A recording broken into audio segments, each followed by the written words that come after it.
하나님 말씀은 사도행전 10장 43절 48절 말씀 신약성경 206쪽에 있습니다. 한 절씩 교독합니다. 그에 대하여 모든 선지자도 증언하되 그를 믿는 사람들이 다 그의 이름을 힘입어 죄사함을 받는다 하였느니라. 베드로가 이 말을 할 때에 성령이 말씀 듣는 모든 사람에게 내려오시니 베드로와 함께 온 할례 받은 신자들이 이방인들에게도 성령 부어 주심으로 말미암아 놀라니 이는 방언을 말하며 하나님 높임을 들음이러라. 이에 베드로가 이르되 이 사람들이 우리와 같이 성령을 받았으니 누가 능히 물로 세례 베품을 금하리요 하고 명하여 예수 그리스도의 이름으로 세례를 베풀라 하니라. 그들이 베드로에게 며칠 더 머물기를 청하니라. 아멘. 말씀 제목 다 같이 읽습니다. 이방인에게도 임한 하나님의 나라. 고넬료 집에 모인 사람 앞에서 베드로가 담대하게 복음을 선포했습니다. 그가 전한 복음의 핵심은 예수 그리스도의 십자가 사건과 부활이었습니다. 그런데 이것을 강력하게 전할 수 있었던 그 근원, 그것은 베드로가 직접 경험했기 때문입니다.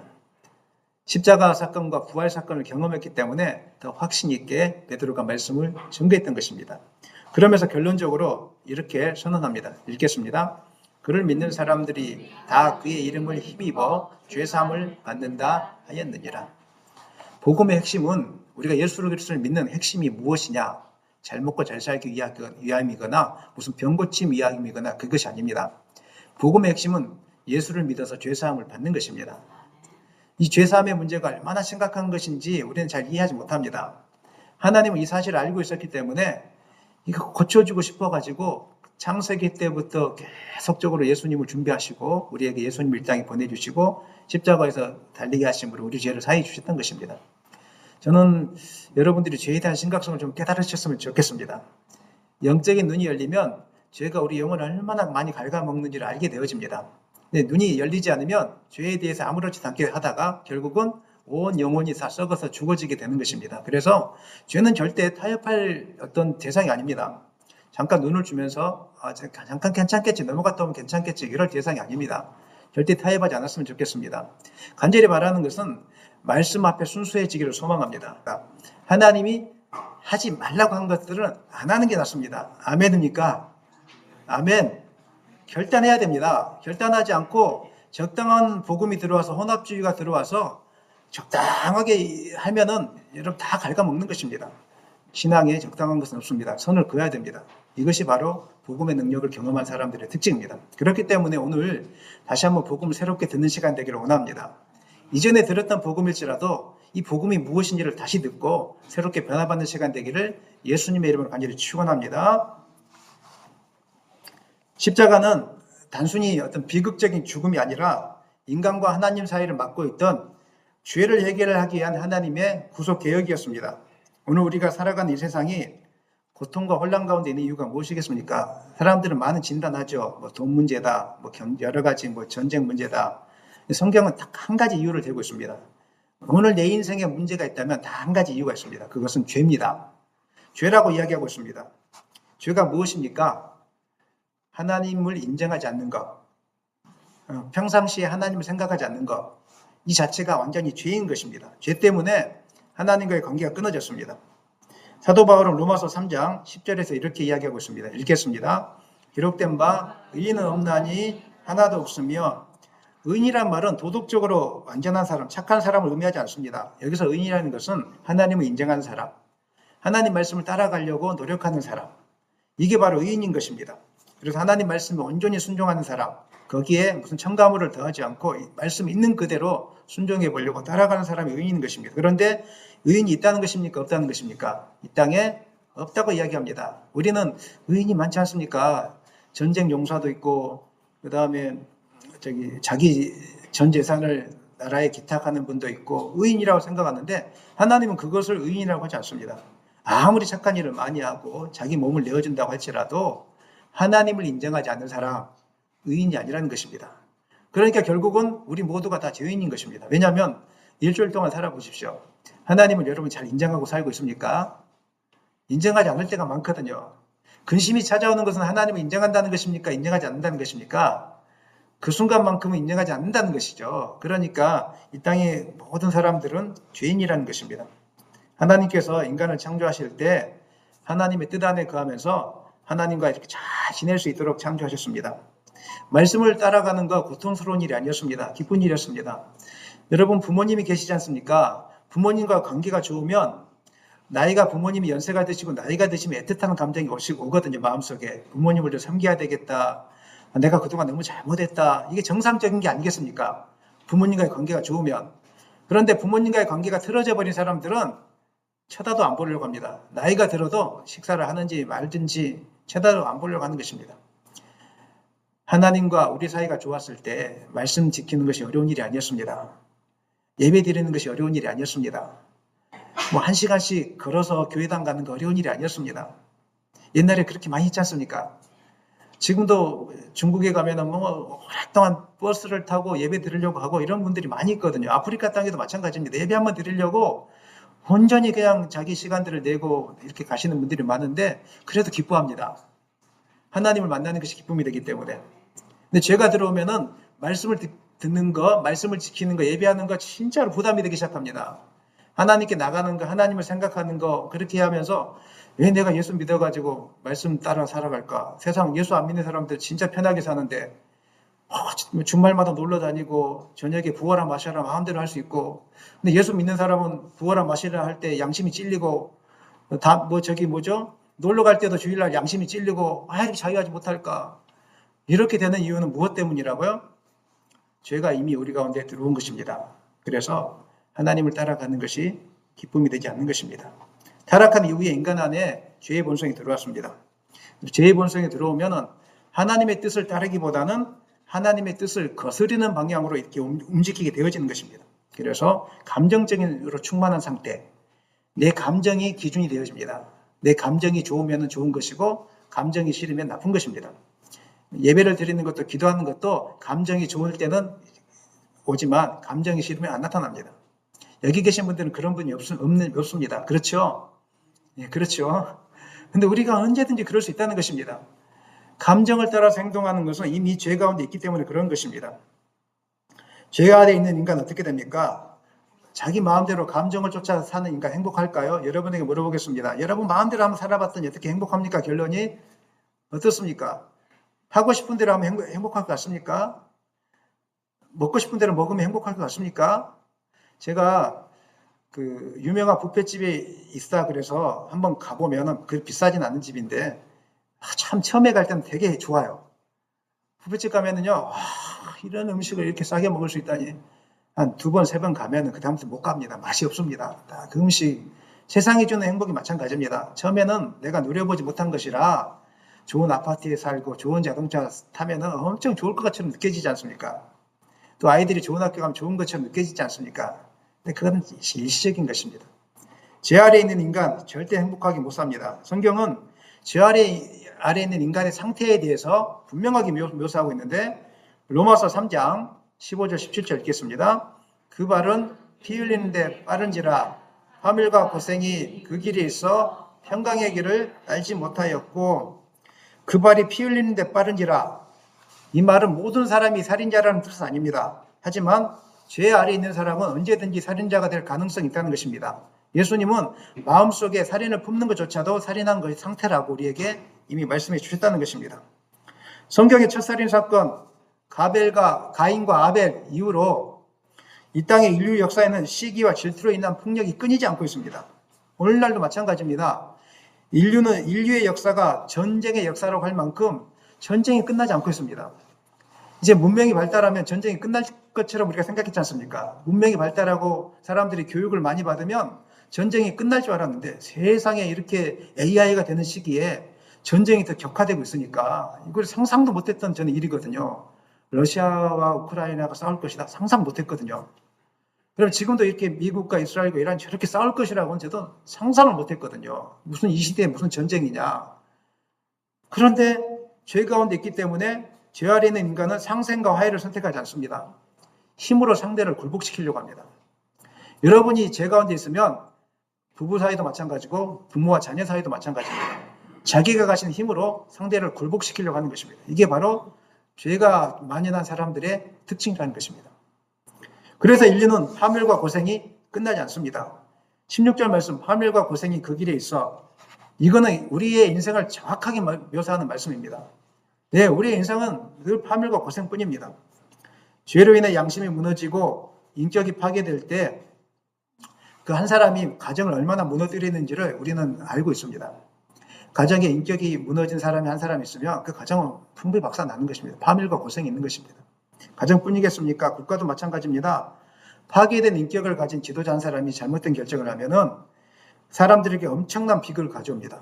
인류 역사가 그것을 증명하고 있지 않습니까? 죄는 이렇게 우리를 파멸과 고통으로 이끌고 가게 되는 것입니다. 그리고 17절 보니까 죄가 있는 곳에 평강이 있다고요? 평강이 없다고요? 평강이 존재하지 않습니다. 죄가 지배하는 곳은 평강이 없습니다. 평강은요, 우리가 맛있는 걸 먹을 때 생기는 감정이 아닙니다. 평강은 호텔에 가서 편안한 잠자리에 누워있을 때 생기는 감정이 아닙니다. 진짜 평강은 언제 오신 줄 아십니까? 진짜 평강은 하나님과 동행할 때 오는 게 진짜 평강입니다.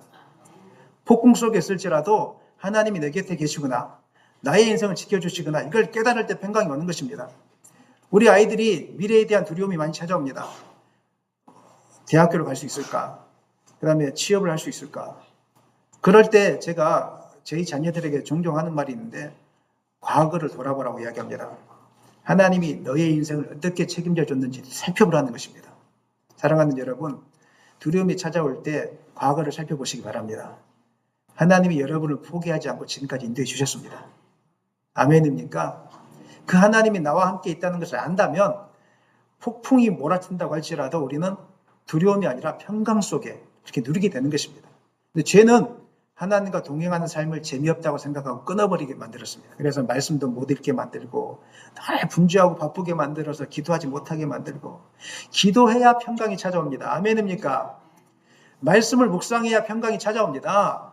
힘들 때 말씀을 펴서 그 말씀이 내 마음을 사로잡을 때 하나님이 나의 하나님이시구나, 하나님이 나를 지켜주시구나, 이걸 깨달을 때 마음에 자신감이 생기고 평강이 찾아오는데, 분주하고 피곤하다는 것을 통해서 매일 그냥 분주하게 만들어서 자기를 이렇게 해가지고 또 지치게 만들어서 말씀을 보지 못하게 만들면 결국은 평강의 길을 알지 못하고 힘들게 살아가게 되는 것입니다. 결국 하나님과의 관계가 끊어진 인간은 어떤 의미에서는, 참된 의미에서는 인간적인 삶을 살 수 있다는 것입니까? 못 산다는 것입니까? 살아도 사는 것이 아닌 인생이 되는 것입니다. 그래서 이 땅에 많은 사람들이 인생이 괴로우니까 매일 부어라 마셔라 저녁에 이렇게 살고 있는 것입니다. 성경은 죄의 결과를 분명히 말합니다. 로마서 6장 23절 읽겠습니다. 죄의 삭은 사망. 여기 삭이라는 맛이 중요합니다. 삭이라는 것은 원래 군인이 받는 급료, 월급을 이야기합니다. 그러면 군인은 월급이 따박따박 나옵니까? 안 나옵니까? 나오죠. 나라가 책임져 주니까. 일반 회사는 따박따박 안 나오잖아요. 경기가 어려우면 못 받을 때도 있고 이렇게 하지 않습니까? 그러나 공무원들은 나라가 책임져 주니까 이게 따박따박 받을 수 있습니다. 죄를 지으면 값이 따박따박 주어진다는 뜻입니까? 주어지지 않는다는 뜻입니까? 반드시 주어집니다. 여러분이 은밀하게 지은 죄든지 드러나게 지어졌던 죄든지 그 결과는 반드시 이 땅을 살면서, 그리고 마지막 날에도 반드시 나타나게 되어 있습니다. 이게 바로 하나님이 주신 법칙이라는 것입니다. 죄를 지으면 대가가 반드시 주어지게 되어 있습니다. 그게 그 대가가 무엇이라고요? 사망입니다. 사망은 단순히 육체적인 죽음만을 의미하지 않는데, 우리가 아는 것처럼 이 사망은 세 가지 죽음이 있습니다. 첫 번째는 영적인 사망.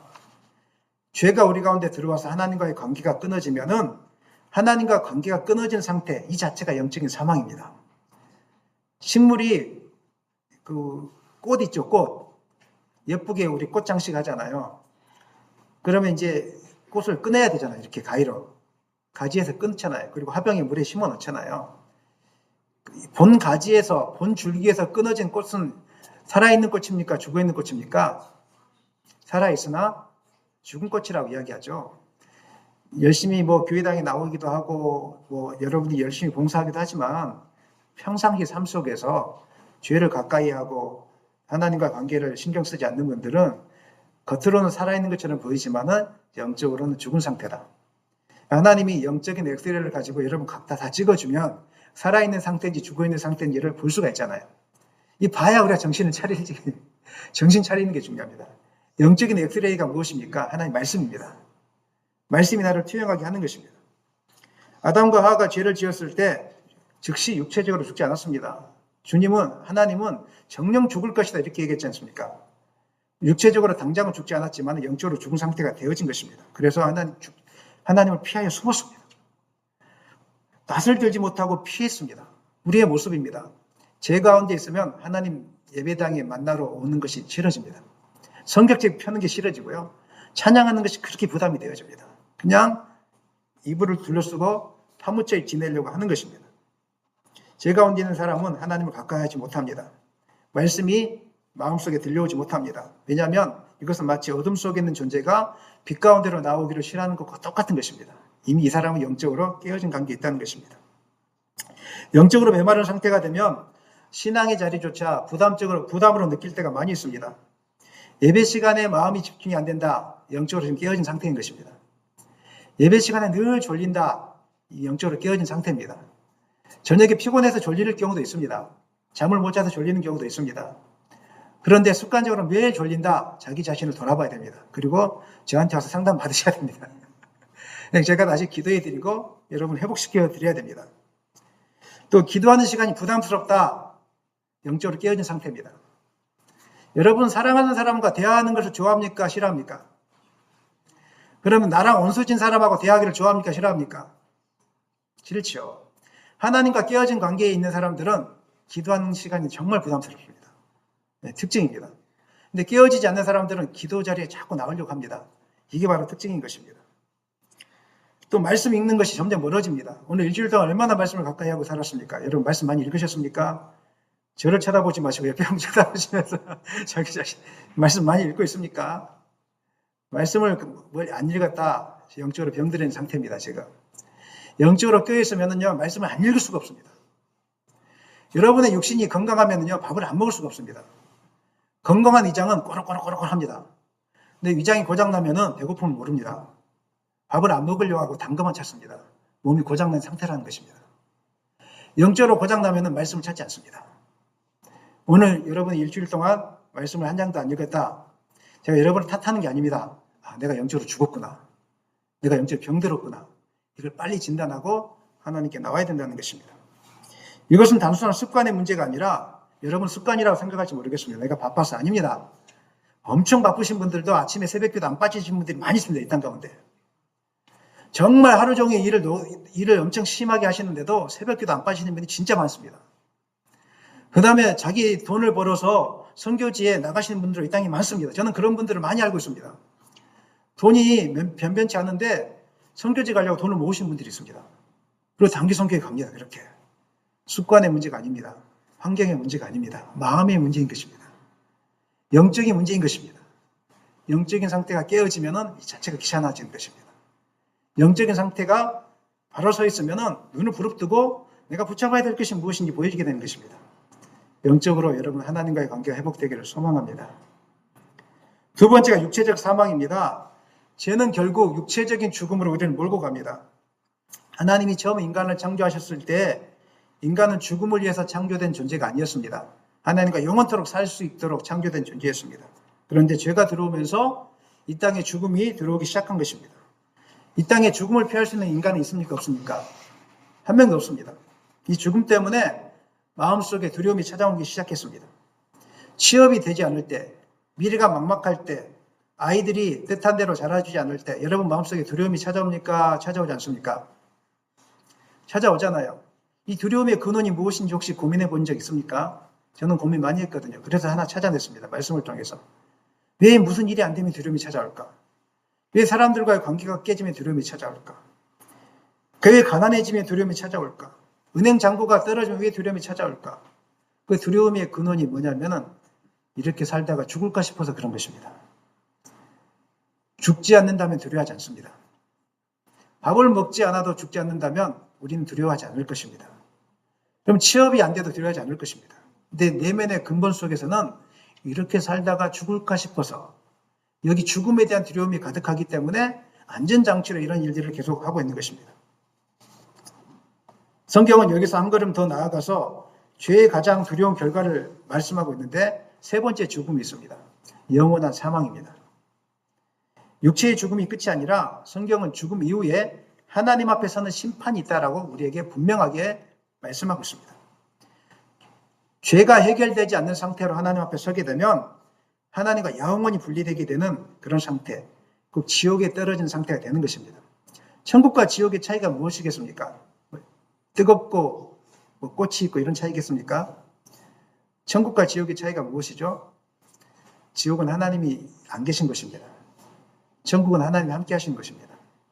그러면 이 땅에서 우리가 천국 같은 삶을 누리시는 분이 있을 것이고 지옥 같은 삶을 사는 분들이 있을 것입니다. 이 차이가 무엇이겠습니까? 하나님 함께 하시면 누리시는 분들은 천국과 같은 삶을 사는 것이고요. 아무리 부자일지라도 하나님과 함께 동행함을 누리지 못한 사람들은 지옥과 같은 삶을 살고 있는 것입니다. 천국과 지옥은 심판의 경계이기도 하지만 하나님이 계시느냐 계시지 않느냐의 차이가 천국이냐 지옥이냐 의 차이를 우리에게 갈라놓는다는 것입니다. 이것을 성경은 둘째 사망이다 이렇게 이야기하고 있습니다. 요한계시록 20장 14절 사망과 음부도 불못에 던져지니 이것은 둘째 사망 곧 불못이야. 인생에서 가장 중요한 문제는 성공하느냐 실패하느냐 이것이 아닙니다. 인생에서 가장 큰 문제는 내 죄가 해결되어졌느냐 해결되어지지 않았느냐 이것이 가장 큰 문제인 것입니다. 여러분 죄의 문제가 해결받았습니까? 아멘 한번 해주십시오. 여러분 죄의 문제 해결받았습니까? 죄 완전히 끊었습니까? 끊으려고 노력하고 있습니까? 죄가 이겨집니까? 이겨져야 됩니다. 아멘. 아멘. 성령을 통해서 죄가 이겨져야 됩니다. 이것이 바로 죄의 문제를 해결받은 사람의 특징입니다. 죄를 이기지 못하고 있다. 아직은 해결받지 못한 사람일 가능성이 많이 있는 것입니다. 이 문제를 해결해 주기 위해서 예수님께서 이 땅에 오신 것입니다.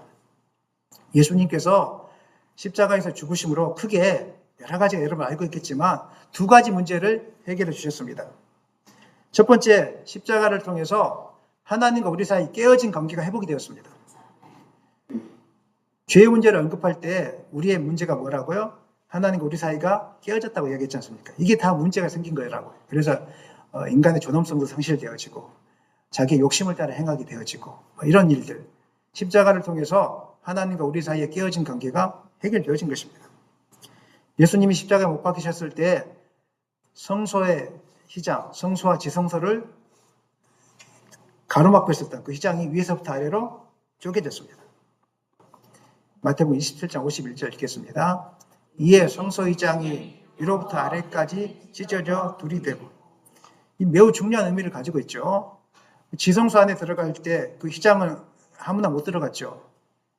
대제사장이 대속죄를 한 번만 들어갔는데 대제사장도 죄를 속하지 못하면 그 속에서 죽었습니다. 아주 무시무시한 곳이었어요. 하나님께 나간다는 것은 아무나 나갈 수가 없었습니다. 함부로 나갔다가는 다 죽임을 당했습니다. 그래서 속죄의 제사를 드리고 죄를 없이 한 다음에 하나님께 나아갈 수 있었습니다. 그런데 예수님을 통해서 이제 우리는 누구든지 하나님께로 나아갈 수 있는 존재가 되었다는 것입니다. 얼마나 큰 은혜입니까? 하나님과 관계가 깨어졌을 때는 하나님 앞에 한 발자국 나가는 것이 그렇게 힘들고 이렇게 힘들었는데 십자가 사건을 통해서 누구든지 하나님께로 나아갈 수 있는 길이 열리게 된 것입니다. 그래서 이제 우리는 하나님을 피해야 될 뿐이 아니라 하나님 앞에 담대하게, 우리는 하나님을 피해야 될 존재가 아니라 하나님 앞에 언제든지 담대하게 나갈 수 있는 존재가 되었습니다. 여러분 아멘입니까? 이것이 축복인 것입니다. 어린아이가 넘어지면 가장 먼저 누구를 찾습니까? 엄마 아빠를 찾지 않습니까? 이게 당연한 거 아니겠습니까? 부모님이 자신을 책망할까 봐 숨는 아이는 거의 없습니다. 관계가 깨어진 아이는 숨겠죠. 관계가 깨어진 아이는 꽃병을 하나 깨뜨리면 숨습니다. 막 치우고 막 거짓말을 하고, 관계가 온전히 된 아이들은 엄마 죄송해요, 제가 실수했어요, 이 말 하죠. 마찬가지입니다. 하나님과의 관계가 깨어졌을 때는 하나님을 안 찾습니다. 두려워합니다. 숨기려고 합니다. 거짓말을 합니다. 예배당에 있지만은 하나님과 관계가 깨어진 사람들은 늘 거짓말을 하고 숨기려고 하고 괜찮은 척하고 이렇게 합니다. 근데 하나님과 관계가 온전한 사람들은, 목사님 제가 연약해서도 넘어졌습니다, 연약한 거에 대해서 부끄러워하지 않습니다. 하나님 앞에 이 부끄러움을 가지고 달려갑니다. 하나님 앞에 부끄러움 갖고 달려갑니다. 그래서 하나님 나를 도와주세요. 내가 실패했습니다. 넘어졌습니다. 하나님 나를 도와주세요. 이렇게 나가는 것이 하나님과의 관계가 회복된 사람의 특징입니다. 우리 힘으로는 할 수 없기 때문에 누구를 보내주신 거라고요? 예수님 보내주셔서 누구든지 하나님을 아바 아버지라 부를 수 있게 되었고, 눈물 가운데 있든지 넘어져 있을 든지 실패 가운데 있었든지 하나님께로 달려가기만 하면 하나님이 내 아들아 이렇게 하면서 감싸주시고 보듬어 주시고 또 살 길을 열어주시는 것입니다. 이것이 복음의 능력인 것입니다. 두 번째, 예수님의 십자가로 인해서 우리가 두려움에서 자유함을 얻었습니다. 죽음이 주는 두려움, 이 죽음이 주는 두려움에서 자유함을 얻었습니다. 십자가에서 죽으신 예수님은 우리가 아는 것처럼 며칠 만에 살아나셨습니까? 3일 만에 살아나셨죠. 죽음이 예수님을 가다둘 수가 없었던 것입니다. 그래서 예수님을 믿는 사람에게 더 이상 죽음은 인생의 끝이 아니라 영원한 생명으로 들어가는 문인 것을 우리에게 보여주신 것입니다. 예수님께서 이렇게 말씀하셨습니다. 요한복음 11장 25절로 26절, 예수께서 이르시되 나는 부활이요 생명이니 나를 믿는 자는 죽어도 살겠고 무릇 살아서 나를 믿는 자는 영원히 죽지 아니하리니 이것을 내가 믿느냐. 아멘. 세상 사람들에게 죽음은 가장 두려운 현실입니다. 사람은 죽음을 생각하면 마음이 불안해지고 두려움이 찾아옵니다. 그래서 가능한 죽음을 생각하지 않으려고 합니다. 오늘을 그냥 행복하게 그냥 살려고 이렇게 하는 것입니다. 그러나 예수를 믿는 사람에게 죽음은 절망의 끝이 아니라 하나님과 영원히 동행하는 그곳으로 가는 영생의 통로가 되는 것입니다. 영생의 문이 되는 것입니다. 그래서 죽음을 두려워하지 않습니다. 오히려 죽음 앞에 이르렀을 때 주님을 만날 것에 대한 소망을 가지고 그날을 준비하며 맞이하게 되는 것입니다. 저는 목회를 하면서 많은 분들의 임종을 지켜보았습니다. 예수 믿지 않는 아버지가 병원에 누워 계시니까 복음을 전해달라는 초청을 많이 받았습니다. 공통적으로 그렇습니다. 처음 병상에 가면은요, 그분들은 두려움이 가득합니다. 얼굴 보면 얼굴이 까맣게 돼 있고 죽음에 대한 두려움이 그냥 가득합니다. 그리고 임종이 가까우면은 정신은 또렷한데 우리가 말로 설명할 수 없는 어둠과 두려움을 경험하기도 합니다. 제가 종종 말씀드렸지만 어둠의 영을 보기도 하고요. 의사들은 그것을 무슨 뇌가 고장이 나서 한층 마지막에 보이는 것이라는 그렇지 않고요. 실제로 뭔가가 보여지는 증상들이 있습니다. 두려움의 세계, 어둠의 세계를 보는 그런 증상들이 있습니다. 그런데 그때 부활이요 생명이신 예수님의 복음을 증가하잖아요. 그리고 그분이 예수님을 받아들이잖아요. 두려움이 떠나갑니다. 놀라운 역사가 일어나기 시작합니다. 제가 간증 들었던 고백 중에 하나는 그 아버님이 예수를 믿고 나서 병상에서 이제 임종을 얼마 안 놔두고 병상에서 예수 영접하고 나서 그랬다고 이야기하더라고요. 내가 왜 예수를 진짜 인지 않았을까? 진작에 믿을걸. 그러면서 잠자고 눈 떠보면 어둠의 그림자가 왔는데 예수 믿고 나서 어둠이 사라지고 밝은 빛의 그림자가 오고 있다고 이렇게 이야기하고 있고, 그 다음에 병원에 드리는 예배 시간 있잖아요. 예배 시간 빠지지 않고 예배 드리다가 하늘나라 가셨다고 이야기하더라고요. 바로 이겁니다. 우리가 영적인 눈이 열리면 이 예수를 믿는다는 것이 얼마나 큰 축복인지를 보게 되고요. 우리 안에는 두려움이 사라지게 되는 것입니다. 사랑하는 여러분, 왜 우리가 죽음에 대한 두려움을 극복합니까? 예수님께서 죽음을 이기셨기 때문에 그런 것입니다. 우리 안에는 둘째 사망이 존재하지 않습니다. 믿으십니까? 영원한 죽음이 존재하지 않습니다. 믿으십니까? 우리는 죽음이 끝이 아니라 하나님 나라로, 영원한 하늘나라로 들어가는 통로라는 이 사실을 여러분 기억하셨으면 좋겠습니다. 그러면서 오늘 본문은 복음이 전해질 때 어떤 일이 일어나는지를 보여주고 있는데 사도행전 10장 44절로 46절 읽겠습니다. 베드로가 이 말을 할 때 성령이 말씀 듣는 모든 사람에게 내려오시니 베드로와 함께 온 할례 받은 신자들이 이방인들에게도 성령 부어 주심으로 말미암아 놀라니 이는 방언을 말하며 하나님 높임을 들음이로라. 아멘. 베드로가 복음을 전하고 있을 때 놀라운 일이 일어났습니다. 말로만 듣던 그 성령이 눈에 보이게 임했다는 것이죠. 어떻게 임했는지 정확하게 모르겠지만 임했다는 것이죠. 그 성령이 임한 증거로 그 당시에는 뭐가 임했습니까? 방언이 임했다는 것이죠. 이 모습을 보면서 할례받은 유대인 신자들이 놀랐습니다. 왜냐하면은 성령은 유대인들에게만 주어지는 것인 줄 알았는데 이방인들에게도 주어지는 걸 보면서 깜짝 놀랐던 것이죠. 이 사건이 중요한 사건의 이유는 이제 하나님 나라가 유대인을 넘어서 이방인에까지 확장되기 시작한 역사적인 순간이기 때문에 그런 것입니다. 고넬료 가정에 임한 성령 사건, 방언 사건은 역사적인 구속 역사에서 아주 중요한 사건입니다. 사도행전 1장 8절 오직 성령이 너희에게 임하시며 너희가 권능을 받고 예루살렘과 온 유대와 사마리아와 땅끝까지 이르러 내 증인이 되리라 하시니라. 땅끝까지 가는 복음의 첫 관문이 오늘 고넬료 집안에 임하게 된 것입니다.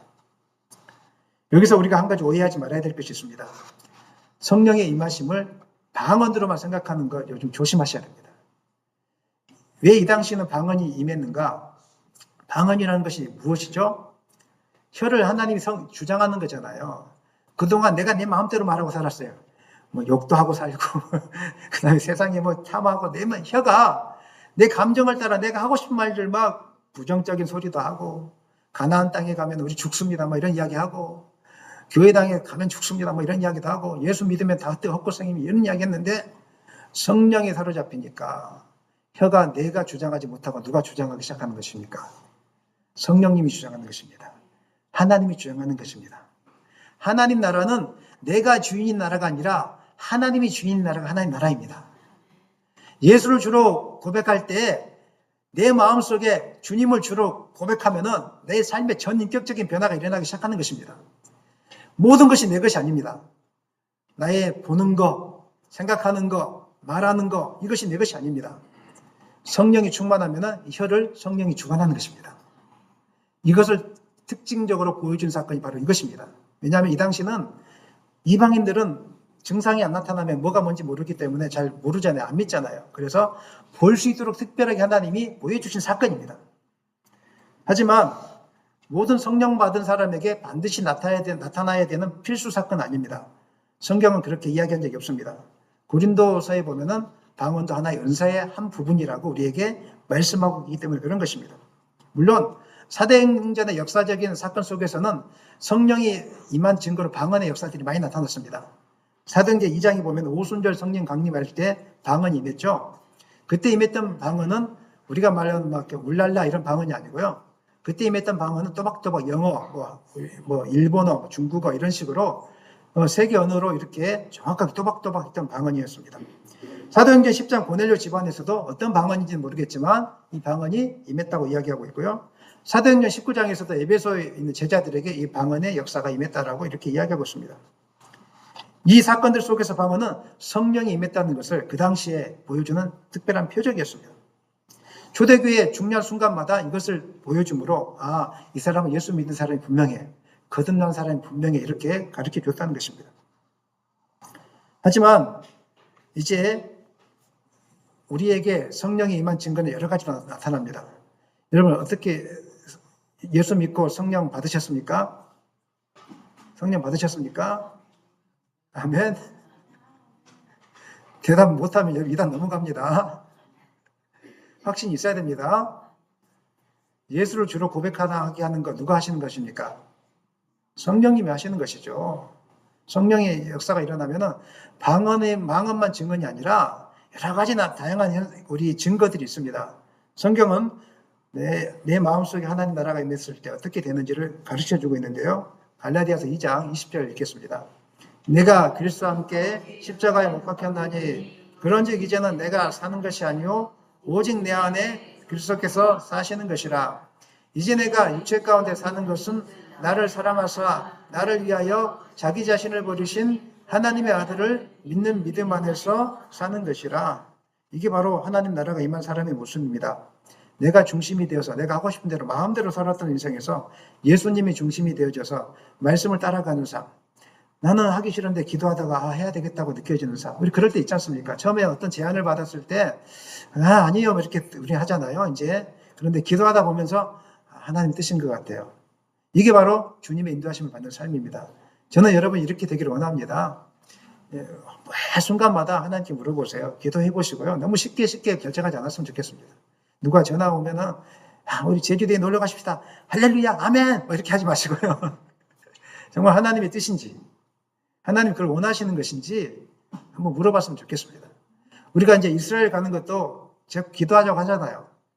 이게 하나님의 뜻인지 언제 가야 되는 것인지 하나님의 뜻이면 전쟁 중에도 가는 것이에요. 아멘. 아멘. 하나님의 뜻이 아니면 평화 중에도 못 가는 거예요. 아멘. 우리는 단순하게 생각해요. 내 생각대로 전쟁이 났으니까 이스라엘 못 가겠다. 이건 아주 극히 인간적인 생각입니다. 바울은 성령의 인도하심을 따라서 예루살렘에서 환난과 핍박이 기다린다고 하나 주 예수께 받은 사명, 하나님의 은혜 복음을 증거하는 일을 마치려면 내 생명을 조금 더 귀한 것으로 여기지 않겠다고. 성령의 사람의 특징이 이것입니다. 모든 결정할 때마다 하나님께 물어보시기 바랍니다. 빨리빨리 결정하지 마시고, 물론 급하게 결정할 때도 있겠지만 더 물어보시고 더 진중하게 생각하시고, 그래서 하나님이 나에게 원하시는 것이 무엇일까? 하나님이 왜 나에게 이런 환경을 허락하실까?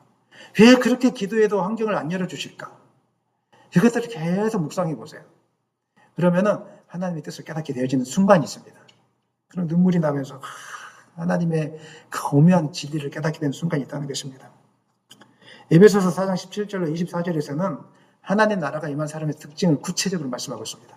성령이 임한 사람, 한마디로 이야기하면 진짜 예수 믿고 성령이 임한 사람의 특징에 대해서 이야기하고 있는데요. 4장 17절 읽겠습니다.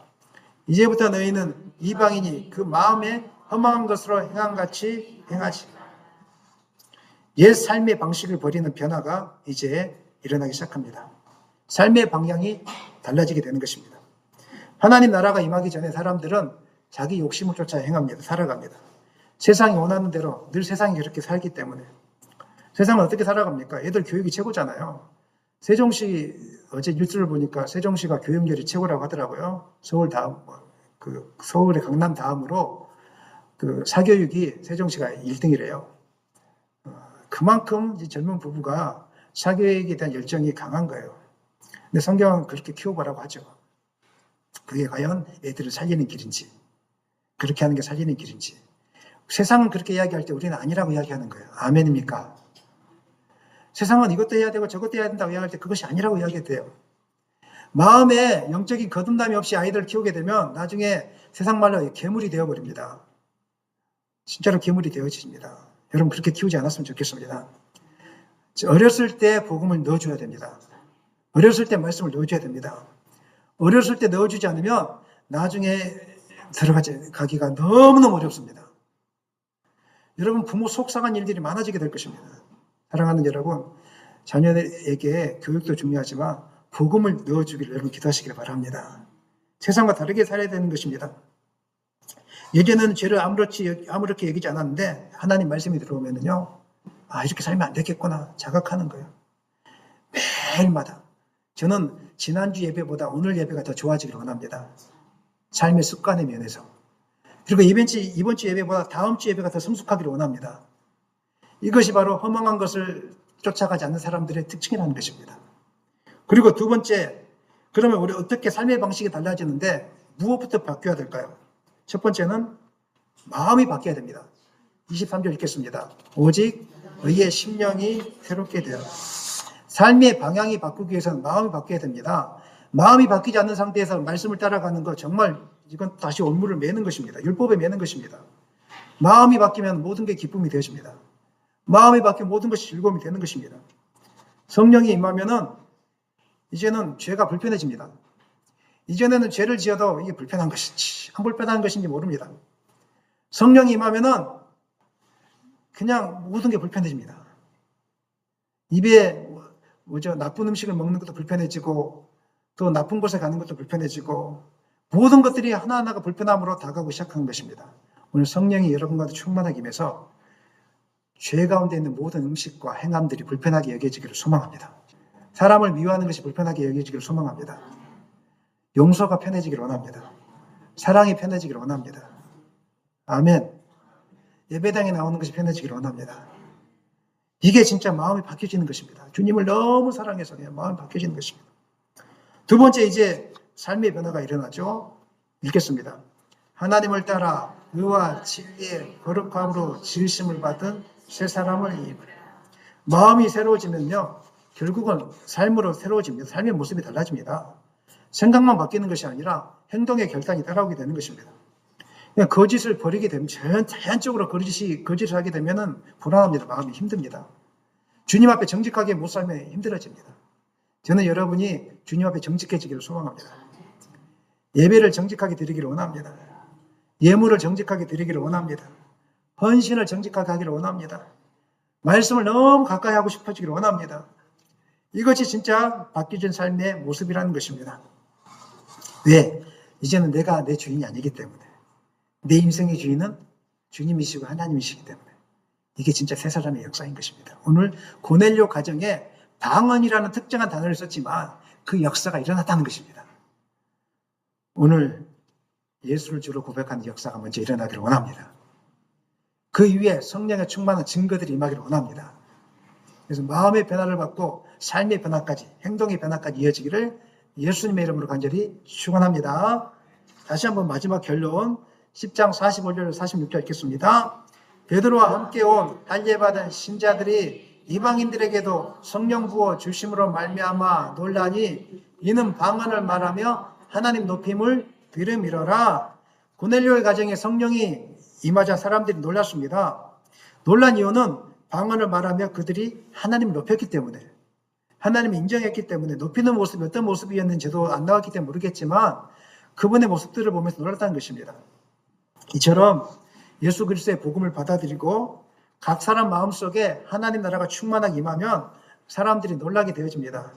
무슨 임파테이션 막 뭔가를 하고 쓰러뜨려서 놀라는 것이 아니고요. 그 사람이 저럴 사람이 아닌데 달라진 모습을 통해서 놀라는 것입니다. 완전히 180도 달라진 모습을 통해서 놀라는 것입니다. 저분이 돈에 벌벌 떨었던 사람인데 떨지 않고 할렐루야 주를 찬양해 이렇게 느끼는 것입니다. 아이가 아프고 힘드는데 옛날에는 그냥 안절부절하고 어쩔 줄 모르고 막 이렇게 했는데 걱정하지 마 주님이 다 행하셔 뭐 이렇게 하는 것입니다. 취업이 안 되는데도 전혀 두려움이 없습니다. 취업이 되고 안 되고는 하나님의 손에 달린 거라고. 그래서 그냥 그걸 기도하고 마음의 기쁨이 충만한 것입니다. 그러니까 그 사람의 모습을 보면서 놀라기 시작하는 것입니다. 저는 여러분이 그렇게 되기를 소망합니다. 주변의 사람들이 뭐 이렇게 아무것도 되는 게 없는데 왜 이렇게 얼굴이 밝아? 그런 이야기 들었으면 좋겠습니다. 우리 학생들은 시험 점수가 안 나오는데 너 이렇게 얼굴이 밝아? 그런 이야기 들었으면 좋겠습니다. 이게 진짜 그리스도인의 모습이 아니겠습니까? 오늘 주님이 우리에게 요청합니다. 날마다 하나님 나라가 임하기를 사모하는 것입니다. 하나님 나라는 매일매일 임해야 되는 것입니다. 매일매일 한 번 임하고 끝나는 것이 아니라 그래서 성령 충만을 술 취하지 말라 이는 방탕한 것이니 오직 성령의 충만을 받으라. 이거는 매일매일 받으라는 그 시제입니다. 매일매일 매 순간 받아야 됩니다. 매 순간 받지 않으면 또 세상의 생각이 잡아먹습니다. 그래서 매 순간 기도회가 너무 중요합니다. 여러분 기도회에 나오시길 바랍니다. 헌신하기를 바랍니다. 시간을 들이시기를 바랍니다. 기도하셔야 되는 것입니다. 오늘 예수를 말미암아 구원받은 백성인 것을 기억하시고 예수를 말미암아 즐거워하고 기뻐하고 예수를 말미암아 죽음을 두려워하지 않고 소망 가운데 살아내고 예수를 말미암아 낙심하지 않고 예수를 말미암아 기뻐하며 찬양하는 여러분의 인생이 되기를 예수님의 이름으로 간절히 축원합니다.